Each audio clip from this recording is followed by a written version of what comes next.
There are two ways to fight a deadline. The first is the way everyone expects. You panic, you rush into negotiations, you start making concessions before the clock runs out because you're afraid of what happens when the date finally arrives. That's how deadlines are designed to work. They're supposed to make one side believe that every passing hour belongs to the person who set the clock.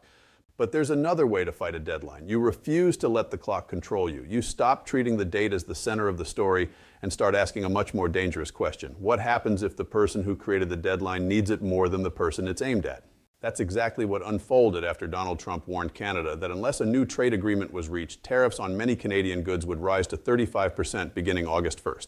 On paper, it looked like enormous pressure. The calendar was fixed. The number was massive. The message was unmistakable. Washington expected Ottawa to feel trapped. Markets started counting down the days. Headlines treated the deadline as if it were already inevitable. But while almost everyone was watching the countdown, Mark Carney appeared to be watching something completely different. He wasn't racing against the calendar. He was studying the structure underneath it. And the response that followed didn't just answer Trump's threat. It changed who the deadline was actually putting under pressure. Because sometimes the strongest move in a negotiation isn't making a louder threat. Sometimes it's making the other side realize their own deadline can hurt them just as much as it hurts you. And once that realization spreads through boardrooms, supply chains, financial markets, and political offices, the entire balance of power begins to shift.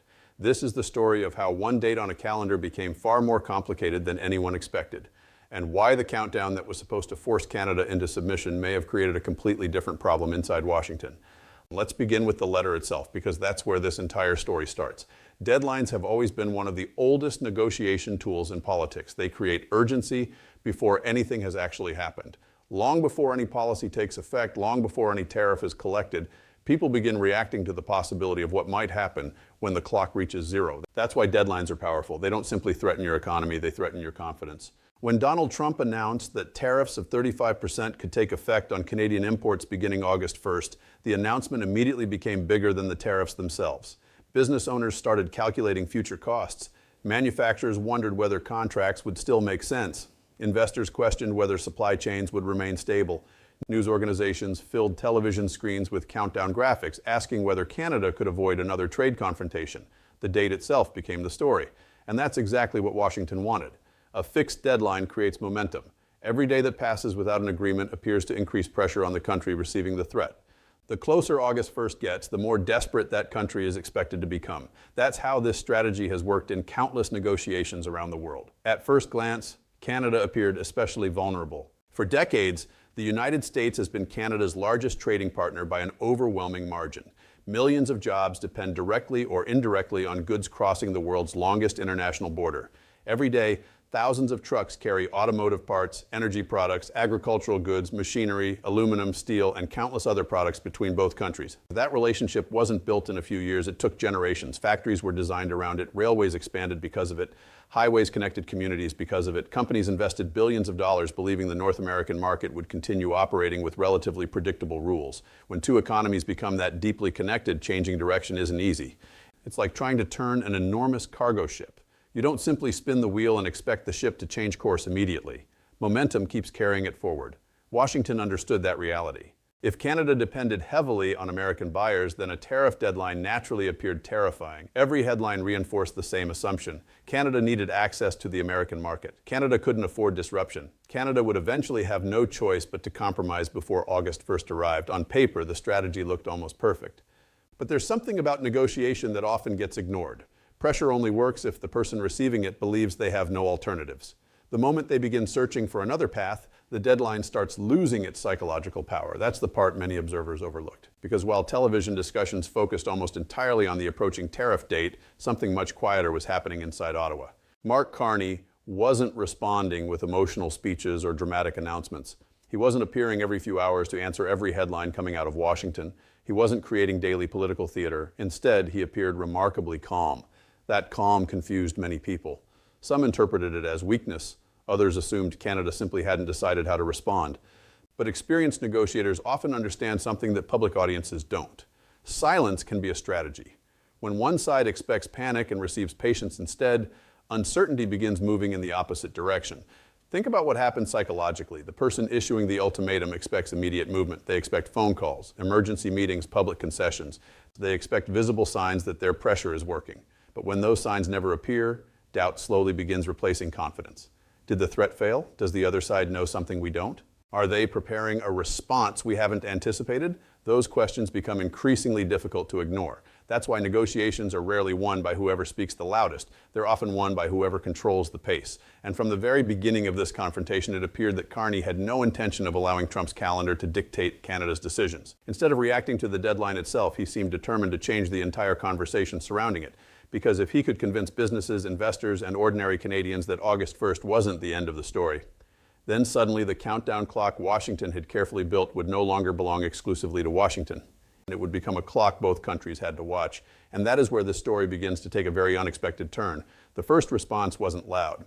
It wasn't filled with dramatic language. There weren't emergency press conferences every few hours. There weren't sweeping promises designed to dominate the next news cycle. And that's exactly why so many people underestimated it, because in negotiations, the first move isn't always the most important one. Sometimes the second move is the one that changes everything. After Trump's August 1st deadline became the center of international attention, Canada's position slowly became clearer. If Washington moved ahead with higher tariffs, Canada was prepared to answer with measures of its own. Not days later, not after weeks of debate, the response would come alongside the American action. Now, on the surface, that might sound like ordinary trade policy. Countries have answered tariffs with counter-tariffs for decades. It's nothing new. But that's only true if you look at the economics, if you look at the psychology. Something very different was happening. Remember what made the original deadline powerful. It wasn't simply the number. It wasn't even the tariffs themselves. It was the assumption that only one country had something to lose. That assumption gave Washington confidence. If Canada was the only side expected to suffer serious consequences, then every passing day naturally increased the pressure on Ottawa.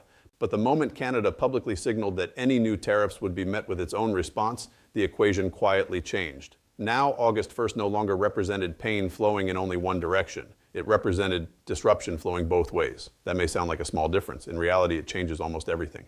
Think about the thousands of American businesses that don't simply sell products inside the United States. Many of them buy Canadian aluminum because their factories need it. Others depend on Canadian steel for construction projects. Energy companies rely on Canadian crude flowing across the border every single day. Home builders purchase Canadian lumber. Manufacturers import countless Canadian components before assembling finished products inside America. Those companies don't see tariffs as political slogans. They see invoices, they see production costs, they see contracts that suddenly become more expensive. And once costs begin rising, businesses usually have only a handful of options. Absorb the losses, raise prices, delay investment, or pass the extra cost directly to consumers. None of those choices are especially attractive. That's why tariffs almost never stay where politicians place them. They travel. They move from customs offices into factories, from factories into wholesalers, from wholesalers into retailers. Eventually, they arrive in the shopping cart of an ordinary family, sometimes slowly, sometimes surprisingly fast. That's the hidden journey most people never see. Which means something interesting started happening the closer August 1st approached. The conversation inside Washington was no longer just about putting pressure on Canada. It also became about managing the consequences inside the United States. Business organizations began warning about uncertainty. Companies with cross-border supply chains continued asking the same question they had been asking for months. What happens if this lasts longer than anyone expects? Because uncertainty is expensive. Even before a tariff officially takes effect, companies often begin adjusting purchasing plans. Some delay hiring, others postpone investments. Some rush shipments across the border before deadlines arrive. Others simply wait because nobody knows what the rules will look like a month later. That uncertainty alone can slow economic activity. And uncertainty is exactly what deadlines create. But here's where the story becomes even more interesting.